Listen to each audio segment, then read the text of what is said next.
नमस्कार दोस्तों, आप सभी का लॉ सीखो के दैनिक समाचार विश्लेषण में आज हम एक ही आर्टिकल के बारे में बात करने वाले हैं और वो आर्टिकल द हिंदू से है जो कि हमारे आर्थिक उदारीकरण के संबंध में है। तो हम जानेंगे कि हमारे देश में जब आर्थिक उदारीकरण आया वहां से लेकर अभी तक कैसा सफर रहा, साथ ही हम RCEP के अभी बाहर रहने का निर्णय लिया है तो उसका भी क्या प्रभाव पड़ सकता है, उसके बारे में भी हम इस आर्टिकल में चर्चा करेंगे। उसके बाद में जैसे आपको पता है न्यूज़ इन फ्लैश होता है जिनमें हम महत्वपूर्ण समाचारों की चर्चा करते हैं। तो चलिए मैं आगे बढ़ूँ उससे पहले लॉ सीखो की कुछ कोर्सेज और पैकेजेस है। इन्हीं में से एक कोर्स है लॉर्ड ऑफ द कोर्सेज जो कि हमारी न्यायिक परीक्षा की तैयारी के लिए है। उसके अलावा भी ये लॉ सीखो की और कुछ कोर्सेज है। इन सारे कोर्सेज की जानकारी आपको लॉ सीखो की वेबसाइट पे मिल जाएंगी। तो आज का MCQ देख लेते हैं। वह यह है कि निम्न में से किस मंत्रालय की तरफ से, किस मिनिस्ट्री की तरफ से सफाई मित्र सुरक्षा चैलेंज या चुनौती का कार्यक्रम चलाया गया है, लॉन्च किया गया है हाल ही में। आपका ऑप्शन ए है मिनिस्ट्री ऑफ रूरल डेवलपमेंट, हमारा ग्रामीण विकास मंत्रालय। ऑप्शन बी है ministry of housing and urban affairs. Option C है ministry of social justice and empowerment या ऑप्शन डी इनमें से कोई भी नहीं। जो भी आपका उत्तर हो कमेंट बॉक्स में जरूर लिखिए। आप जब भी कमेंट में आंसर लिखते हैं तो काफी अच्छा लगता है कि हाँ लोग पार्टिसिपेट कर रहे हैं, एंगेज हो रहे हैं। तो कमेंट में आंसर जरूर लिखिए। तो आज का जो हमारा वर्णनात्मक प्रश्न है वह यह है कि भारत ने क्षेत्रीय व्यापक आर्थिक भागीदारी जिसे हम RCEP कहते हैं, इस समझौते से मैं अपने आप को शामिल नहीं करा है और इससे पीछे हटना विकल्प चुना है। यह नकारात्मक रूप से कैसे भारत को प्रभावित कर सकता है, एक विस्तृत चर्चा करें। आपका उत्तर 250 शब्दों में लिख सकते हैं। तो आज का जो हमारा आर्टिकल है वो है भारत के लिबरलिज्म के बारे में, हमारे उदारीकरण के बारे में। तो समाचार में कैसे आया, 15 नवंबर को RCEP जो है इनका फ्री ट्रेड एग्रीमेंट साइन किया गया 15 देशों के बीच में। उसके एक दिन ही बाद जो हमारे विदेश मंत्री है, एक्सटर्नल मिनिस्टर है S जयशंकर जी, इन्होंने ये ईस्ट एशिया समिट में इन्होंने फ्री ट्रेड और ग्लोबलाइजेशन को डिसअप्रूव किया।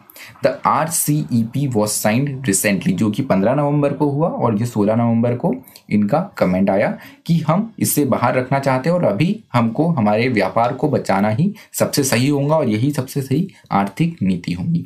लेकिन राइटर ने अभी क्रमवार एक एक चीज ऐसी बताई है जिससे ये जो इनका कथन है कि भारत के लिए आर्थिक नीति जो है वो अभी ऐसी ही ठीक है, RCEP से बाहर रहना ही हमारे लिए ठीक है और हमको हमारे उद्योगों को प्रोटेक्शनिज्म का एक अमली चोला पहना के ही चलना ठीक है, अभी प्रोटेक्ट करना बहुत जरूरी है।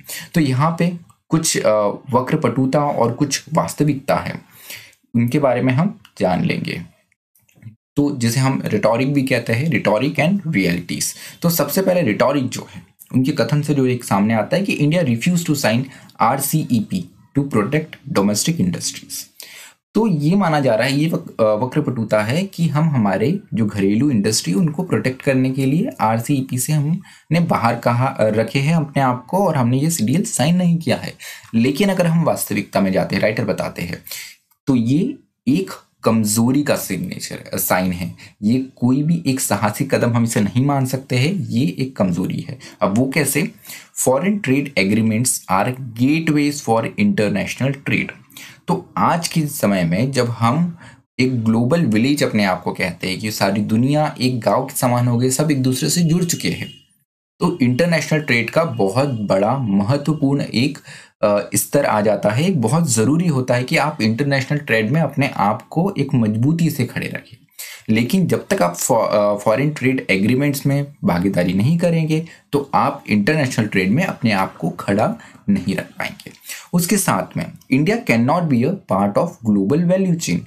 तो जो ग्लोबल वैल्यू चेन है जहाँ पे सबकी ज़रूरत कितनी है वो हम जानते हैं और सबकी एक स्थिति बन जाती है कि हाँ ये कंट्री का होना ग्लोबल चेन में ज़रूरी है, क्योंकि ये पर्टिकुलर प्रोडक्ट जो है या ये पर्टिकुलर सर्विस जो है उस देश में उस क्षेत्र में इस देश ने महारत हासिल कर रखी है। तो हम उस वैल्यू चेन का, उस ग्लोबल वैल्यू चेन का हिस्सा नहीं बन पाएंगे।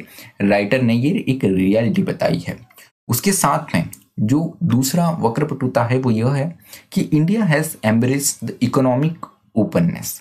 तो भारत ने इकोनॉमिक ओपननेस अपनाई है। ये कथन से हम ये कथन जो है वो हमारे एक्सटर्नल मिनिस्टर के जो भी उन्होंने बात करी उसके रेफरेंस से हम निकाल सकते हैं, लेकिन इसकी भी हम रियलिटी में जाते हैं तो हमको पता चलता है ग्लोबली वैश्विक रूप से India still remains relatively closed. हम अभी भी काफ़ी हमने हमारा मार्केट इकोनॉमिकली हम काफ़ी अभी भी क्लोज्ड है। ये कैसे पता लगता है?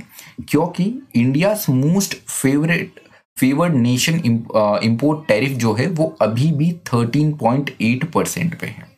तो अगर हम देश में मेजर इकोनॉमीज को देखें तो उनमें ये सबसे ज़्यादा टैरिफ है। उसके हिसाब से हमको पता लगता है कि भारत अपने आप में कितना ओपन है। उसके अलावा इंपोर्ट रिस्ट्रिक्टिवनेस इंडेक्स, जिससे ये पता लगता है कि इंपोर्ट आप कितना अलाउड करते हैं, उसमें भी India falls under very restrictive category. India उसमें भी बहुत रिस्ट्रिक्टिव कैटेगरी में बहुत निचले पायदान पे है। उसके अलावा तीसरा बिंदु ये है कि FTAs have deindustrialize some sectors.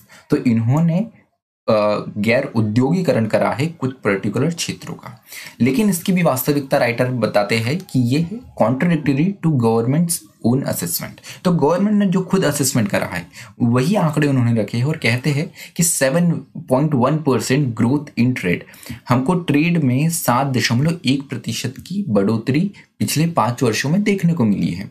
उसके साथ में पोस्ट 1991 जब LPG पॉलिसी आई हमारी, हम मार्केट ओपन किए गए 1991 के बाद में तो India grew at a faster pace. तो उस पीरियड में हम बहुत तेजी से आगे बढ़े, हमने बहुत तेजी से बढ़ोतरी करी, ग्रोथ करी। 8% on an average, 8% on an average हमने ग्रोथ करी हर वर्ष। उसके साथ में poverty reduce from 40% in 2004-05 to 20% in 11-12। तो 2004 से 5 के बीच में ही देखें, 2004 से 5 के बीच में जहाँ 40% गरीबी हुआ करती थी, वही 11-12 में ये 20% के पास में आ गई। हमारी जितनी जनसंख्या 40% गरीब जनसंख्या हुआ करती थी, अब वो 11-12 के आसपास 20% रह गई।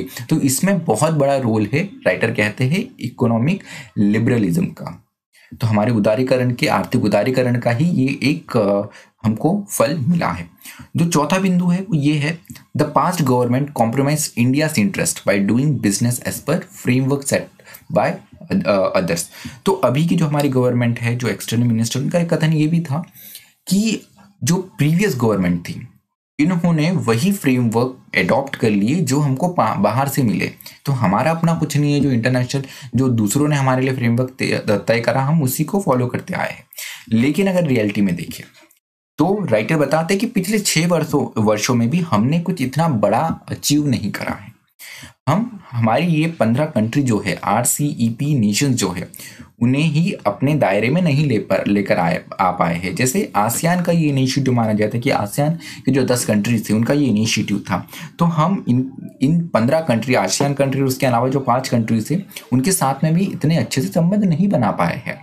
तो ये किस प्रकार की, आपने पिछलों को ब्लेम कर दिया, लेकिन हमने भी, इस प्रेजेंट गवर्नमेंट ने भी इतनी बड़ी कोई सफलता अभी तक अर्जित नहीं करी है, राइटर ये बताते हैं। तो वे फॉरवर्ड क्या हो सकते हैं, राइटर ने बताया है, PM Modi's desire to make India global destination is a retreat. तो आप अगर अपने देश को ग्लोबल डेस्टिनेशन बनाना चाहते हैं, वैश्विक स्थानिक बनाना चाहते हैं, तो आपको ट्रेड प्रोटेक्शनिज्म इस गवर्नमेंट ऑफिशियल पॉलिसी, तो आप ट्रेड प्रोटेक्शनिज्म लेकर ये नहीं अचीव कर सकते हैं। यहाँ पर अगर हम देखें तो tariff have been increase, tariff बढ़ाए गए हैं। FTAs जो थे वो डेमोलिश हुए हैं, वो खत्म हुए हैं।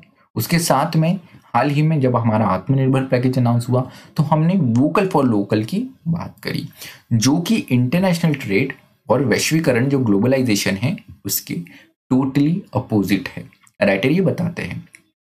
तो ये आर्टिकल एक बहुत महत्वपूर्ण इसलिए हो जाता है कि जब भी हम RCEP की बात करेंगे, भारत उससे बाहर क्यों रहा, तो हमको दोनों साइड पता होने बहुत ज़रूरी है कि इससे फ़ायदे क्या हैं, इससे नुकसान क्या है। और अभी वास्तविकता क्या है।